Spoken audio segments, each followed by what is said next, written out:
চাওক মই 2021 চনৰ 21 জুন তাৰিখে কংগ্ৰেছ দল ত্যাগ কৰি পেলাই ভাৰতীয় জনতা পাৰ্টি দলত যোগদান কৰিছিলোঁ আৰু সিদিনাখনে মই কৈছিলোঁ সংবাদ মাধ্যমৰ আগতে যে কংগ্ৰেছ দলটো ডুবন্ত নাও হৈ পৰিছে আৰু কংগ্ৰেছ দলটো নিশেষ হ'বলৈ গৈ আছে আৰু তাকে হ'বলৈ গৈ আছে। আমি সকলোৱে দেখা পাইছোঁ 3 বছৰতে যিটো কংগ্ৰেছৰ পতন কংগ্ৰেছ আজি নিশেষ হ'বলৈ ধৰিছে।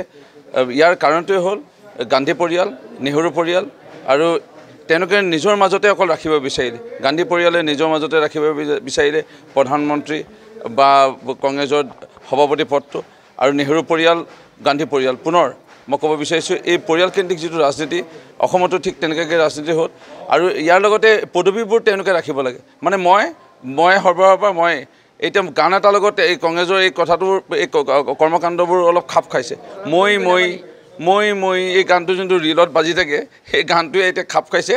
এতিয়া কংগ্ৰেছ মানে মই হৈ পৰিলে আৰু কংগ্ৰেছ এতিয়া নিশেষ হৈ যোৱাৰ কাৰণটোৱে হ'ল আজি তেওঁলোকৰ যিটো উদ্ভণ্ডালি তেওঁলোকৰ কেৱল মই যিটো থাকিল, তেওঁলোকৰ যিটো অহংকাৰ ভাৱ, তেওঁলোকৰ যোনটো নিজৰ পৰিয়ালৰ মাজতে সকলোখিনি থাকিব লাগে, কেন্দ্ৰীয় নেতৃবৰ্গই হওক ৰাজ্যিক নেতৃবৰ্গ হওক, নিজৰ মাজতে সভাপতি পদ, নিজৰ মাজতে মুখ্যমন্ত্ৰী, নিজৰ মাজতে সাংসদ, নিজৰ মাজতে মন্ত্ৰী, অকল তেনেকৈ সেই নিজৰ মাজতে মইতে এই মই হৈ গ'ল। তেনেকুৱা মই যোনটো চলি আছে সেইটোৱে মই হৈ পৰিলে। এতিয়া যোৰহাটত গৌৰৱ গগৈ কি হ'ব?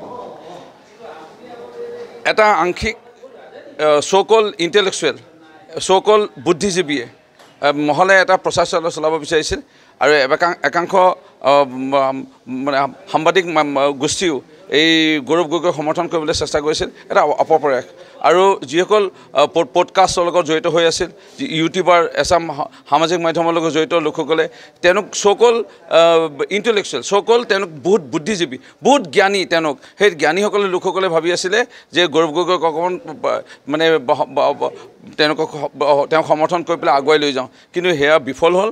কাৰণ ৰাইজে যিসকল সচেতন নাগৰিক অসম মাতৃ দেশ মাতৃক ভাল পায়, তেওঁলোকে জানেই অৱগত যে দেশৰ প্ৰধানমন্ত্ৰী নৰেন্দ্ৰ মোদী ডাঙৰীয়া তৃতীয়বাৰৰ বাবে প্ৰধানমন্ত্ৰী হ'বলৈ গৈ আছে। অসমৰ মুখ্যমন্ত্ৰী আৰু 3 বছৰ মুখ্যমন্ত্ৰী হৈয়ে আছে। তেনেস্থলত অন্য এজনক ইয়াত জিকাই একো লাভ নাই, কাৰণ আঁচনিও বন্ধ হৈ যাব, উন্নয়নো স্তব্ধ হৈ যাব আৰু এই সময়ত যিহেতু 400তকৈ অধিক আসন পায় মোদী ডাঙৰীয়া দেশৰ প্ৰধানমন্ত্ৰী হ'বলৈ গৈ আছে, এই সময়ত দেশৰ এটা জোৱাৰ আহিছে। সেই সময়তে আকৌ ইয়াত এই চ' কল ইণ্টেলেকচুৱেল, চ' কল এই বুদ্ধিজীৱী মহলে যিটো এটা অপচেষ্টা কৰিছিল, তেওঁলোকে কেলে কৰে, তেওঁলোকৰ সেই অহংকাৰ ভাৱ বা তেওঁলোকৰ সেই যিটো মৈমাতলি ভাৱেৰে তেওঁলোকে অকণমান হ'লেও অনিষ্ট কৰাৰ চেষ্টা কৰিলে, কিন্তু তেওঁলোকে বিফল হ'ল। আমাৰ প্ৰাৰ্থীগৰাকী তপন কুমাৰ গগৈ ডাঙৰীয়া বহুত ভোটত জয় হ'ব, কিন্তু আমি আৰু অধিক ভোটত জয় হ'লোহেঁতেন। এই চ' কল ইণ্টেলেকচুৱেল এই বুদ্ধিজীৱীয়ে যদি এই মাজত তেওঁলোকে অকল নিজৰ এটা তেওঁলোকৰ একো নালাগে, তেওঁলোকে ডাঙৰ ধনী ঘৰৰ মানুহ, তেওঁলোকে তেওঁলোকে ব্যৱসায়ী আছে, তেওঁলোকে ভাল ধৰণে তেওঁলোকৰ প্ৰতিষ্ঠিত, তেওঁলোকে ঘৰ পৰিবাৰ তেওঁলোকৰ একোৱেই নালাগে। তেওঁলোকে খালি এনেই এটা অপপ্ৰচাৰ কৰি ৰাইজক বিভ্ৰান্তি আনিবৰ চেষ্টা কৰিছিল, যিটো কিন্তু তেওঁলোকে সাফল্য নহ'ল। মৰিয়নি সমষ্টিৰ পৰা কিমান ব্যৱধানত লিড পাব? মই মাননীয় মুখ্যমন্ত্ৰী মহোদয়ে প্ৰথম দিনাখনে কৈছিলোঁ যে আমি ছাৰ 18,000 পৰা 20,000 ভোটত আমি ব্যৱধানত আমাৰ মৰিয়নিৰ পৰা আমি লিড দিব পাৰিম আৰু সেয়াই মই আছোঁ। আৰু আজি এদিনৰ আমি অপেক্ষাত আছোঁ। 4 তাৰিখে ভোটদান হ'ব, তাত নিশ্চয় সকলোখিনি ওলাই পৰিব।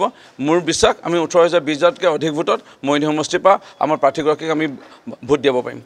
হয়, এয়া আছিল মৰিয়নি সমষ্টিৰ বিধায়কগৰাকী আৰু তেওঁ ইতিমধ্যে উল্লেখ কৰিলে যে যোৰহাট সংসদীয় সমষ্টিত 14 নং যোৰহাট সংসদীয় সমষ্টিত এইবাৰ তপন গগৈ জয়ী হ'ব আৰু মৰিয়নি সমষ্টিৰ পৰা বিধায়কগৰাকীয়ে 18,000 পৰা 20,000 ভোটত লিড পাব বুলিও উল্লেখ কৰিছে বিজেপিৰ যিগৰাকী প্ৰাৰ্থী তপন কুমাৰ গগৈয়ে।